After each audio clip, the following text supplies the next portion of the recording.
Welcome in to the Energy Tech Podcast presented by Opsite Energy. Today we have Mike Flores and Todd Smith in the booth to talk about technology solutions for the modern data center. Guys, welcome in. Oh. Hey, Jeff. Glad to be here at the Energy Tech Podcast booth. I am your co-host, Mike Flores, with the Energy Tech Podcast. And you're working the booth today, Jeff, as the Master Tech in the background. However, speaking of masters, I've got my guest, co-host, friend, colleague, partner, Mr. Todd Smith. Todd, welcome. Thanks, guys. Thanks for having me in the booth again. Yeah. Good to be back. Yeah, it's exciting to have you, man. You know, glad you could be here to join us. It's going to be a good show.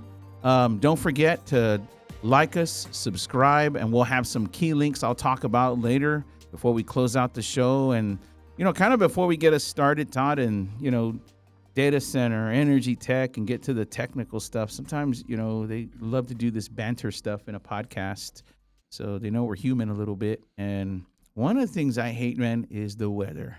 You know, I love Canonsburg, Pennsylvania. Great town, great folks, home to one of our partners, CNX.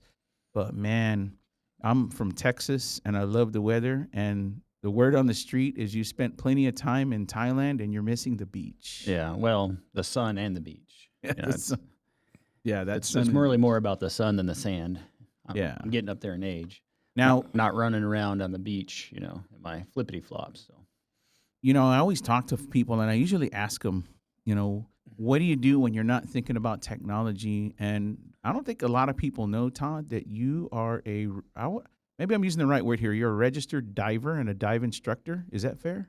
Yeah, dive instructor. Yep. Okay, so you're a dive instructor. I don't know. Scuba diving to be most clear. So yeah, so I guess you can train folks and kind of work that out. And how long have you been doing that? I really don't know. I mean, we've talked about it, but you know, I'd have to go really look at my logbook, but it's probably been 2004-ish. 2004. Yeah. What's the most unique diving experience you've ever had? You know, personally.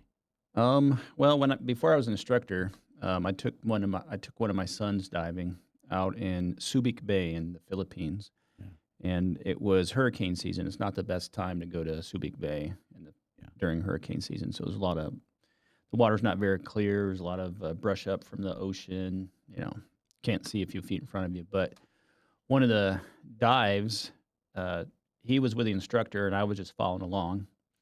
And as they were descending down the rope off the dive boat, because you could not see, 6 inches in front of you. Right. I lost sight of the dive instructor and my son, so my parental instincts kind of took over, and I started having a little panic attack because I couldn't see him, and probably used 20% of my entire oxygen content going 5 meters down or something. But once we got down to the bottom. Or I got down to the bottom of the rope. They were already off the rope and going to a wreck dive, and it was really, really black. So I just had to, kind of use the flashlight and stay really close to the boat, and eventually I caught up to him. But that just comes to mind. Not that it was interesting. It was just very mentally challenging. And then once I caught up to him, immediately calmed down. Everything was good. And of course, when we got back to the surface, I was on 50 bar, basically out of air, and everybody else had 100 bar, like twice as much as me. So. Yeah. So aside from the air, though, I guess you would say, man, you really had to rely on that training, I guess, as the experienced diver. Oh yeah, it kicks in for sure. But that's kind of why I think I understand doctors don't treat their own relatives as patients or whatever. Because that being said, after I did become an instructor, my two oldest boys are both certified. My oldest one's in his 30s now. They're not instructors, but you can keep progressing your certifications. Right. So my oldest one decided to go from just an open diver and then start into some advanced open diving. So I certified him on advanced open diving, but he was mature, had experience. Yeah. Wow. So you panicked a bit, but you would say, hey, training was kind of a big factor in what you were doing and your expertise, what you picked up in terms of diving translates now into what you do in terms of training folks. So this is not just your run-of-the-mill recreational diving, right? No. Okay. And So when I did my dive instructor course, it's in a touristy area in Pattaya, Thailand. Yeah. And by the way, quick funny note, they texted me last week and asked if I could, take some people out of the boat. I'm like, yeah, I'll be there next, Next week. I'll be there tomorrow or something, right? I can't get there that fast, but no, they what they do is there's a lot of tourists that come, and there's tons and tons of first-time divers, tons of divers.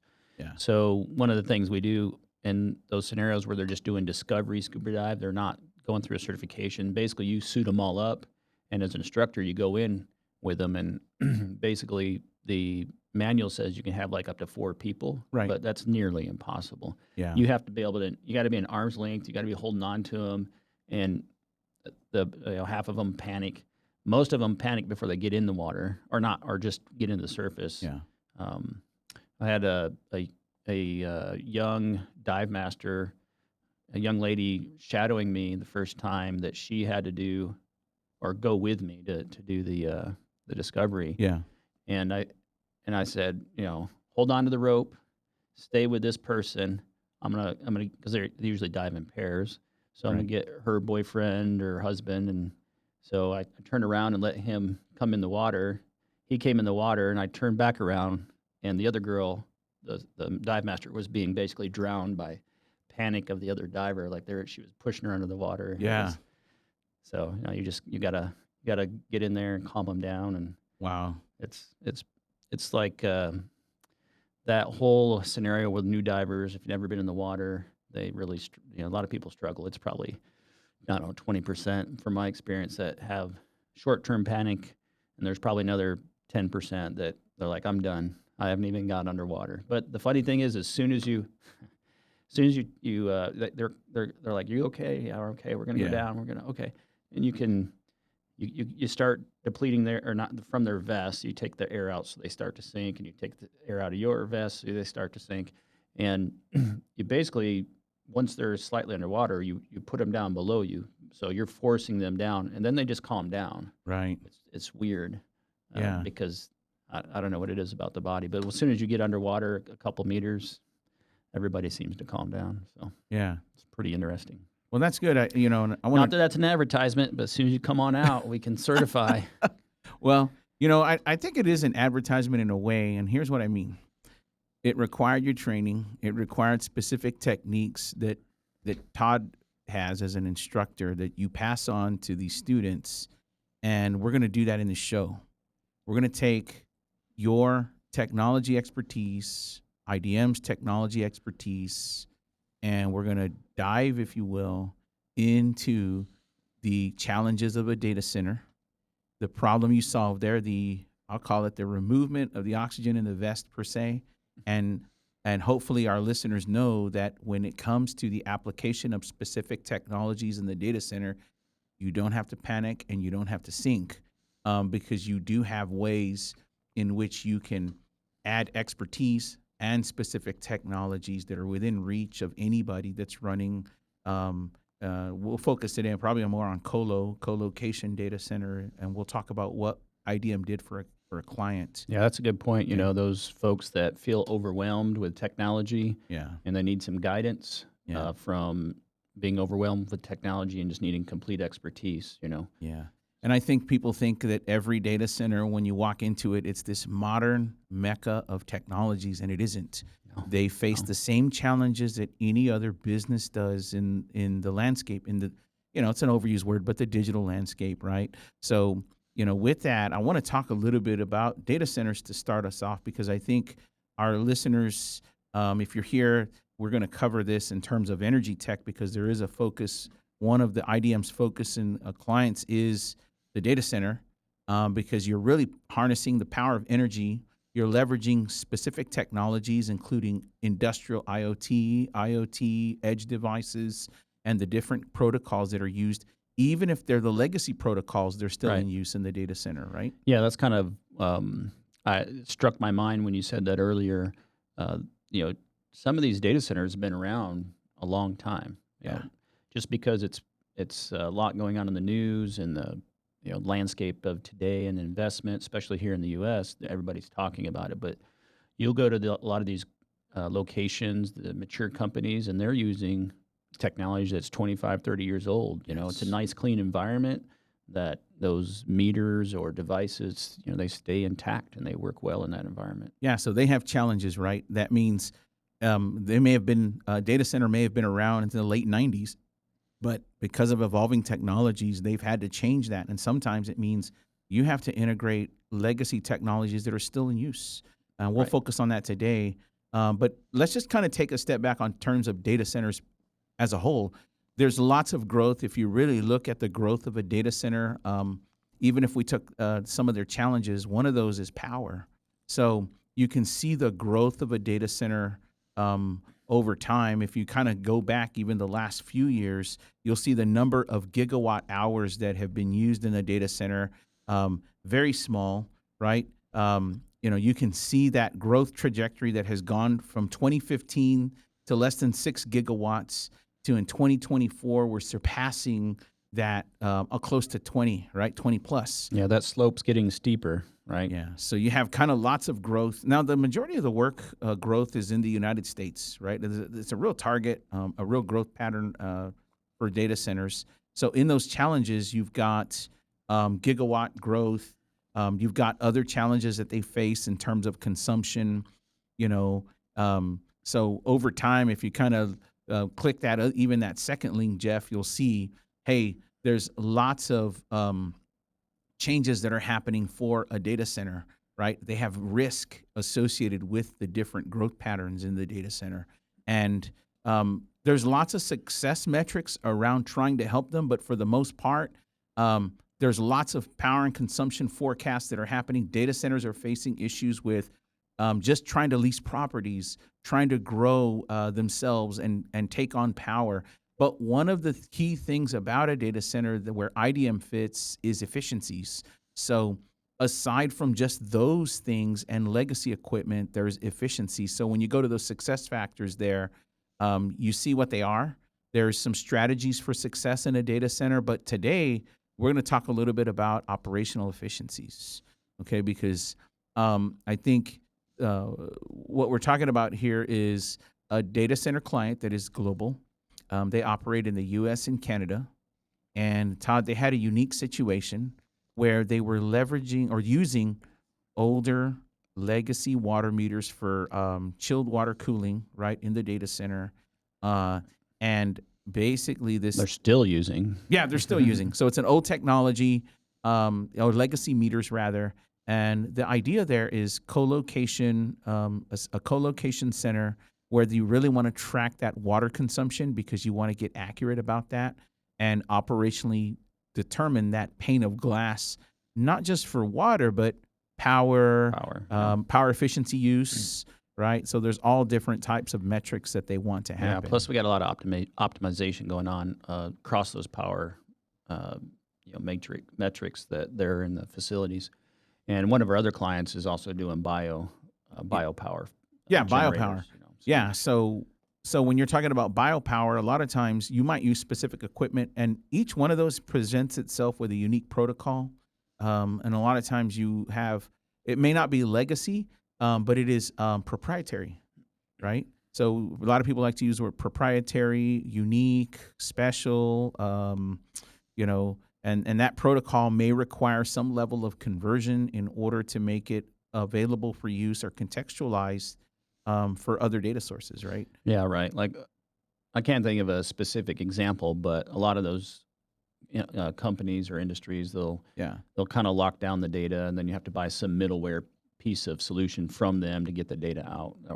So it's just a way to collect a little bit of extra dollars on the manufacturer's side. Yeah, and those are what we call sometimes paywall systems that do that. You have to use their cloud, or it's not as open source, so you do have challenges with it, which data centers are facing. So they face a lot, right? Legacy equipment, property, power efficiency. There's so many things, and in this case, there was a real need for them to target how do we create a pane of glass in order to operationally see our consumption of water, and then turn that around and have the ability to track and bill our clients, right? Right. So not a unique situation at all. I'm thinking about one particular location where our client was using, basically Excel since 2002-ish, maybe. Right. And somebody wrote a VB6 app, connected it to Excel, and it's pulling these legacy meters. So I don't have a specific number in my head, but they're about 75% of the meters in the entire facility are these legacy meters. So it's a lot of money to go in, invest, and ripped out just because first of all, the model is end of life, but they're still running. Right. Again, a nice clean environment. Electrons love nice cool environments, kind of run forever. So as opposed to spend millions of dollars of replacing those meters, you can spend 20% of that or 15% of that and get some technology solutions that can bridge that technology. And those meters were so old that there's nothing on the market. So we had to basically reverse engineer what they were doing from a communication standpoint and then create our own drivers for it. Right. So IDM went to, I call it the drawing board. IDM went to the drawing board and said, how can we take this legacy meter device that we know is common, and it's hundreds of them. We're not talking about a handful, right? So to rip and replace these legacy meters was going to require a cost, some level of cost to do it. Even if you wanted to move up to modern, even if we just said, hey, we want to talk regular Modbus. Right. Right? So more modern, modern's a strong relative word compared to some of these older meters, but modern Modbus protocols, Modbus RTU, Modbus TCP, right, those type of things. And none of these meters had any of that stuff. So right. And so because they didn't have it, IDM, and again, I'm relating this to your dive experience on the technology front, having spent 30 years now, right? Yeah, 31 years this past January. Yeah, so 30 plus years in the business. You personally rolled up your sleeves and said, hey, and brought the team in, our developers, and said, we can develop a way in which we can create a connection to these older legacy meters in order to talk, and then convert that. Tell me a little bit just about how you did it. I kind of remember getting a phone call from one of the engineers saying, we went to site, and they advised the engineers when they did the site visit that they can't get they need to upgrade the software, which we're talking about this Excel application here. So they need to upgrade the software in order to do something with it, because they're running on it's 5 floors, hundreds upon hundreds of servers. Right. And they're just bringing it all to an Excel application, and then they have to manually adjust the data, not necessarily adjust the data, but pull reports and do whatever type of thing. So, the client advised that there's been other vendors that have come through, and basically nobody can get them to talk, and they keep trying to sell them more meters, and then we got 5 floors, I don't know how many hallways, how many rows, and just hundreds upon hundreds of meters, and that just seemed impractical just to go replace meters because nobody had a solution for communications. Right. So, yeah. So here's the ask. It was a big one. Number one from the data center was, we need these meters in some way. We need to aggregate them and get rid of this old Excel application. Right. That was probably the main challenge. Everything else, I think, can fall behind that or is their priorities, but that first priority was, we just really need to talk to this legacy devices. And that to your point, that definitely led into once we solved that problem, but that led into how we contextualize the data, how we get reports and things like that, and so we put it up on a SCADA for them, and they're able to pull reports and look at it from anywhere in the world, and leans toward their single pane of glass. But getting back to the protocol solution, you mentioned my 30 plus years, and it kind of came in handy because it went through a couple engineers, and in-house they brought back some test meters, and we tried to hook it up and get it to talk. And we're all thinking it can't be difficult, right? It's just serial, it's something, it's 485, it's 232, it's some form of communications. Right. And there was some breadcrumb clues inside the user manual about some the data you could pull from it.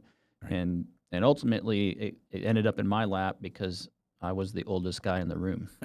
Yeah, it did. Well, it did. But again, Todd, I mean, that's I think I'm relating that back. Hearing your dive story, to me, that's where you said, "Calm down, calm down. Let's deflate your vest for a second, and let's dive a little bit more, and let's rely on the experience." Right. So, I think that's that's why I like having you on the show here at the Energy Tech Podcast, because you kind of bring that 30 years worth of experience just talking about the issues. And so this, again, the data center was a big ask to do this, while at the same time, they're not slowing down. They're not stopping. They're installing meters constantly, and they're updating meters, right? Yeah. And that particular customer, they're always looking for, you mentioned it earlier in the intro, they're having difficulty growing the physical space. Yeah. Right. So they have to go find more real estate or what have you. But yeah, that's not changing. And of course, they want to maximize their long-term investment, not just rip and replace technologies, because in this case, they've been around for 20 years. Yes. The meters have been around longer, I think. Yeah. So that leads us. So that kind of leads us to some solutions we brought to the table, right? IDM did to help with that, and it's a cast of characters that we lean on.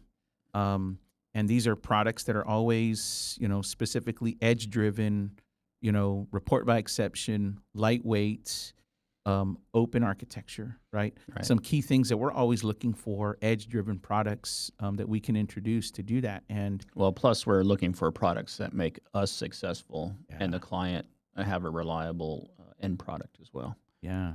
So I think what we originally did was let's talk about, how we can introduce Ignition as a key platform player there at the data center, along with IDM's proprietary technologies that we're going to leverage there as well, right? So IDM has a lot of applications for single pane of glass that fit into the data center space. So we call that our proprietary product. It really runs on Ignition, but we own the IP on it and we license it to our customers. But basically, those single pane of glass brings big picture technology from geo information, where you might be tracking a ship, a boat. I guess that's the same thing, right, guys? A ship and a boat. Yeah, same thing. A boat's a smaller ship. All right, boats, cars, airplanes, and drilling down and looking at offshore platforms, offshore ports of entry, vehicles, service vehicles, all the way down to facilities. So here, in the data center, where could be your building information system, it could be your power in the facility, your power in the rack, your power in the hall or suite, or whatever the customer's terminology is for how they organize their data center. Yeah. So anyway, so all those things we get up to a single pane of glass, and historically, even outside of data centers, people have always kind of had blinders on. I want this plant's information because I'm the plant manager and I want to see it. So I want this data center's information because I'm the data center manager. But now these data center customers, especially in the past few months, they get injected with a lot of investment dollars. They're looking to grow.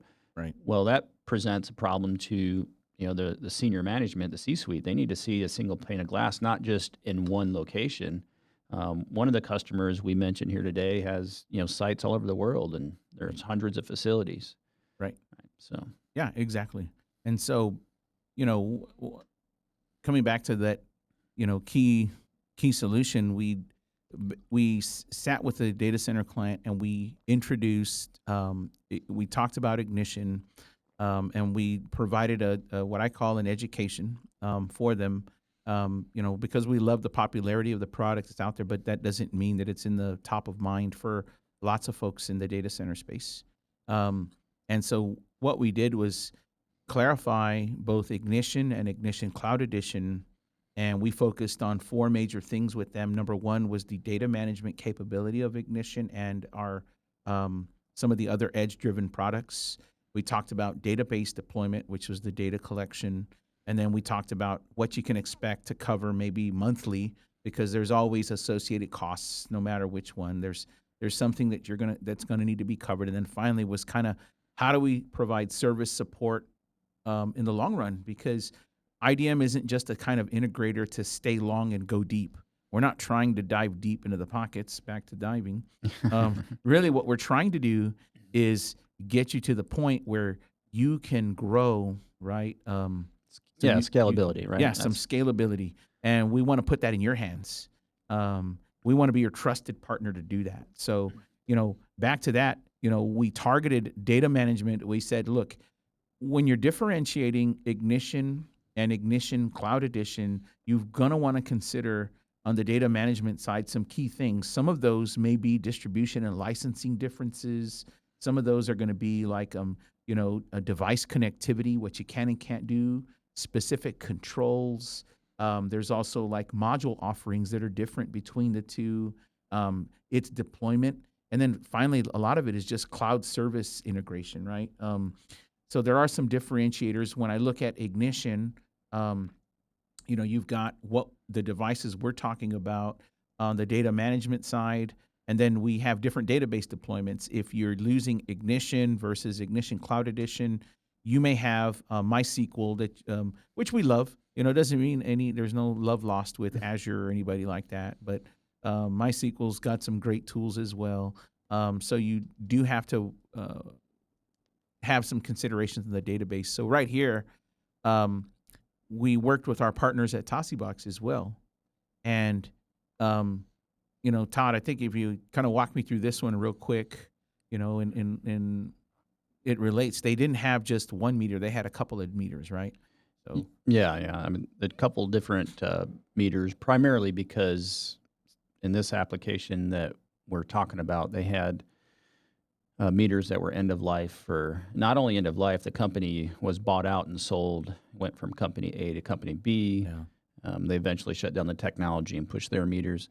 So both those different manufacturers are in the space. So we had to come up with a solution for that. So number one, we reverse engineered all the data on the old meters, right. And we still got a few more technology improvements we're going to be rolling out in the next couple of weeks on some of this stuff too, to handle more protocols. So we have an open CRC protocol. We have a Modbus R2 protocol. We're going to add Modbus R2 and things like that. But that's real in it, because those just handle so much in the industry, right? Yeah. And then we're, I think Q3 will have an Ethernet IP protocol, which is for Allen Bradley as well. But what that ultimately did is we saw a need in the market that just wasn't being filled. Yeah. And the manufacturer wasn't going to turn around and invest dollars in it. They're trying to push their new meters. They're excited when somebody calls and says, "Hey, I've got 500 end-of-life meters that it cost, a couple $1,000s a piece." So that's a big deal. And so we can cost effectively, we can go in and just pull that information. So, back to that slide, you can see that we have, some, the customer preferred the Red Lion product. We injected a little OnLogic PC to handle some custom protocols. But that stuff is physically on site.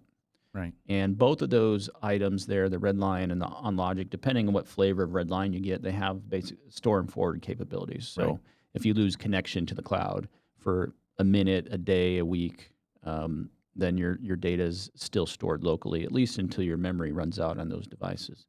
On our CRC protocol, on that little OnLogic that's on the diagram, we get about 1.5 years of local data without a connection, which we hope it's never down for that right. long, of course. Right. And anyway, the Red Lion's probably a fraction of that. Maybe it's 6 months or something to that effect. I didn't run the calculations, but anyway, we get an internet connection and we go into the cloud environment. In this case, we use Tosicloud. Right. You mentioned one of the partners in our ecosystem. So we leverage them quite a bit as well. That makes it super easy for us. First of all, it's cheaper than some of the major players. Yeah. So there's a benefit there. It's a benefit to the end user, and it's a benefit to us because then we can manage the cloud environment ourselves, right. or Tosi manages it. Just kind of depends on the way the contracts go. But it's really nice because we can just jump right in there and get on the environment. We can spin up extra VMs. We can, do anything we need to do. And the really nice thing about that is you can basically walk into any facility with that type of structure, Right. create your own private network. It doesn't have to touch the existing OT network, the existing IT network. It doesn't have to do anything with it. We definitely leverage multi-factor authentication and all the cybersecurity concerns, or TSA compliant across the board. But we don't have to necessarily, and this is more about cost effectiveness. We don't necessarily have to, sit down with IT, come up with a structure of how we're going to, go across firewall A to firewall B and allow this access, allow that access, who's going to manage it long term.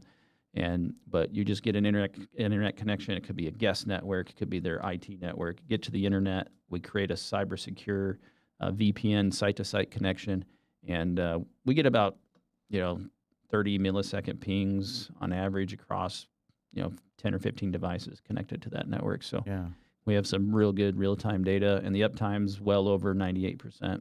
Yeah. So again, able to connect to the device. These legacy meters, even if it is, again, having to use a red line. You start at that DA30 for store and forward, the DA30, DA50, you move up the larger sleds, lot models. Really good folks there at the Red Lion. The ADC team has been very helpful to us. So was on Logic to quickly get us product. So we push these two products. Then we're leveraging Tosicbox with its secure connection. No forward-facing public static IP addressing. Right. It's not visible to the internet. And you can't find it, you can't hack it. Yeah, you can't find it, you can't hack it. So I'm going to sell that tagline to Tosicbox. Yeah, if you can't find it, and that is the key right there with the Tosicbox, because like you said earlier, you can take this to the data center at the location, deploy it, get that set up within minutes with that internet connection outbound port, outbound only, with security, two-factor authentication, and your encryption, and make it to either Ignition in the cloud or Ignition Cloud Edition, a pay-as-you-go setup for Ignition Cloud Edition, and then you've got a full-blown Ignition right in the cloud that you can deploy as well. Plus that cloud, again, we know our partners pretty well. It's all SOC compliant, so we're we don't even have to worry about that type of stuff. They handle all that for us in the back end, and it's still cheaper than the big players on the market. Not to say that the big players won't work, right? They work fine. They got great products. Yeah. This is just a better pricing model, so it's better for our customers, makes us more successful. Yeah, Tosicloud is one. We also are Snowflake partners. Snowflake is our partner as well. I know that in the diagram we don't have, we're not filling out the rest, which is like MQTT protocols that we can leverage, and we can take that data and contextualize it, create our UDTs, and then push that to the cloud for contextualization. If you kind of still look at the diagram, that means we can deploy the data back to our users, whether they're on mobile device, they're on a laptop, they're in the operations at the data center itself. They can see that on an edge panel if they wanted to. Right. So that's all the capability that came with just saying, we want to get away from this old Excel setup that we had. Yeah, we went from Excel to a full-blown application with reports, with analytics, with some machine learning support on the back end. And that happened basically overnight. It didn't happen across a month, a year. Literally, we set it up in our lab, hooked up a couple meters, figured out how to talk it, put the Tosicbox in our lab, configured it to the cloud, configured the cloud, and then we picked up the Tosicbox and the meters, went to site, and then, like you said earlier, within minutes, immediately as soon as we plugged it in, 30 seconds, we were already talking to the environment. And then we just had to hook up the meters, check the wiring in terms of the local communications. In this case, we're on a serial 485 network, and we just knocked it out. It didn't take any time at all. And then it gave us plenty of time to do discovery on other technology and opportunities in the environment, which is it's just a can of worms that grows. We went from 0 to 1,000 miles per hour, and now they see the value. We're incrementing, power meters, generators, UPSs, transfer switches, and then going into the medium voltage gear. We're monitoring all that. We're displaying that. We're and we're putting it on a single pane of glass. So a corporate engineer now can basically look at all the power consumptions on generators or their switchgear across the entire environment. Forget about just the in the building, power consumption at the racks. That's where they're typically doing their billings from. But Yeah. outside of that, the engineering arms of our customers, they really need to be able to maintain that long term and see that information real time. Yeah. So. One of the other things too you mentioned is, Ignition isn't just meant for the engineering, right? You can connect the same line of business applications. So in the cloud, in the diagram there, you see that you can connect to a line of business applications. It could be your ERP, it could be Power BI, so they can take the same data and they can push that over if they wanted to. With the gateway connection in Ignition, you can easily push that over to the business on the Power BI side, or in a mobile application from Ignition. Yeah, and I liked that you showed the diagram that had SAP up there. Yeah. Typically, that's how a lot of they're doing their invoicing. So if you imagine if you have older meters that you're using Excel, somebody's manually typing that in somewhere. Yeah. And that's one of the projects we're working on with these folks as well, is to connect the business app and just push their billing right into the database. Yeah, and then give them that. There's some easy dashboards that you can kick out. The line of business, sometimes they just want those simple dashboards, that they want to see in terms of metering, and they want to look at something that's quarterly, monthly, daily. And the good news is I think we even got this down to consumption in the hour. So it gets a little bit more granular for them and at the data center. Yeah, it's a big deal. As far as they're not used to that resolution in data. They're not used to that amount of data. That they're excited. Yeah, and so I actually at the same time took the same gateway data and built a Power BI dashboard. It took me about an hour, just to kind of put that together for them and say, look, in your line of business, you can put that out to your business as well. So it was like, hey, we can quickly deploy the data. I'm using an old data set, so but that's the best way to test and say, hey, look, you can take the same line of business and put it out there, and we can. That's just in Power BI. So what I'm basically saying is you can do it in Tableau, you can do it in Grafana, whatever you want, and take. And don't forget about our ecosystem Snowflake partners. They have tools as well. Yeah, tools as well. We can take that into Streamlit and build powerful applications that have great backends, both in the Snowflake applications and in Snowpark. So there's lots of capabilities there that they're not missing out on. And what they really wanted, again, is they just wanted to get off Excel and have reports that they could generate. So you in essence gave them, I don't know, I think it's a Cadillac, I guess. They went from the Chevy to the Cadillac pretty quick. I kind of liken it to AI in the past couple of years. AI has been around for a bit, but I think in the last 2 years, and probably even more so in the last 6 to 8 months, there's major steps happening for AI as things get rolled out, and it really people start using it, companies start using it. So it's a big step change, and that's what they experienced here. They had a big step change from basic information. They have to go to a computer. Hopefully that computer doesn't die. If it dies for 2 days, they have to go manually recover the data. And by the way, these meters are up in the ceilings. You got to get a lift, and it's 5 floors or 10 floors, and it's hundreds upon hundreds of meters. So it's a big deal. And if we aggregate the data, one of the cool things about Ignition is the machine learning manager module, the ML manager. A lot of people don't know is machine learning models have been built for you. They're there. They're available. They fall in specific categories, and they're already available. They're not attainable. And that just simply means you can apply a model to the data sets, and with things like ML Manager, you can grab that from Ignition and quickly look at some specific machine learning modeling for your data that you've got. So there's some quick capabilities there. We use it a lot on the optimization side. So not so much the long-term, but instances. But when we go in and do optimization, we're collecting and modeling and able to tune the environment and optimize it. So it's helpful. So when if you're a listener, don't forget, we're going to give you a few links One of the links that we're going to give you is the data center landing page from Ignition. I had the chance to go to the Data Center Discovery Day hosted by Ignition there in Florida. What an outstanding presentation. It was much needed for the data center business. We can see the growth. Chris Markstein did an excellent job with his team there. And so we're going to provide a few links. One of those is the landing page. Second, I'm going to give you some deployment white papers that you can look at for deployment architectures and Ignition. And then an AWS sheet that can help you out in terms of deployments.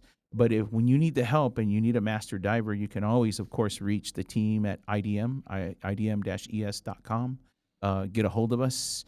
We'd be happy to help you with that. I also have a link for the demo that you can see Ignition's demo for the data center. And then IDM has a great demo as well that we can share with you. Reach out to us, and we'd be happy to put on a demo for you. But one of the things I want to shift to just for a second is IDM is partnering, of course, with Opsite. We've got the Energy Tech Podcast. We've got the Opsite team. And, one of the key things about Opsite is our ability here to provide the 24/7 monitoring and control from a center right here in Canonsburg, Pennsylvania. In fact, the center goes live in about a week, and we've working with our CNX resources. Look at all those available desks. Yeah. So we are adding our... It's beautiful, Mike. Yes, we are. So we're adding our client there, CNX, and then we're kicking that off by adding additional clients. But if I could say, if you're a data center or you're a small colo and you are in need of a 24/7 SOC 2 compliant center, we have that. That's one of the key things. We're also working on some data center space for colo that's available. That's in the works. But the key here focus is this, the 24/7 control center. Todd, myself, Jeff, we've spent many years working in, running, and optimizing control centers. Opsite Energy focuses on control center design, development, deployment, and also we're filling the need. So we're not just talking about it, we're doing it. So if you are in that center and you need assistance in that way, we'd be happy to help you and deliver on the ability for a 24/7 remote center that's available and is up and running. That 99 point and the third 9, I don't know. Is everyone looking for the fifth 9? I don't know. 99.999, we'll say. So, that's us in terms of what Opsite can deliver for you. And Todd, I think, one of the things we're going to want to do in another post show is work with our data center partner and get them on the show. I think we can do it and get them to talk about their own challenges and the success that IDM is bringing them and is bringing to the table for the data center, right? Yeah. So that's definitely what we want to do. And so again, you've got the links. It'll be here. Take a look at them. Reach out to us. And Todd, any last thoughts, man, about the? No. Now I'm just thinking about scuba diving. Thanks for that. He's thinking about scuba diving. Yeah, Todd. Again, Todd's he spent some time in Thailand. I'm sure he misses the sun. Right. And again, if you need a deep dive on assistance in the data center and the energy tech, get with us. Thanks for joining us, Todd. This was a good everyone. show. Thanks, Mike. Thanks, Jeff. I'm your co-host, Mike Flores, with the Energy Tech Podcast and Opsite Energy. Thank you. Don't forget to like us, subscribe.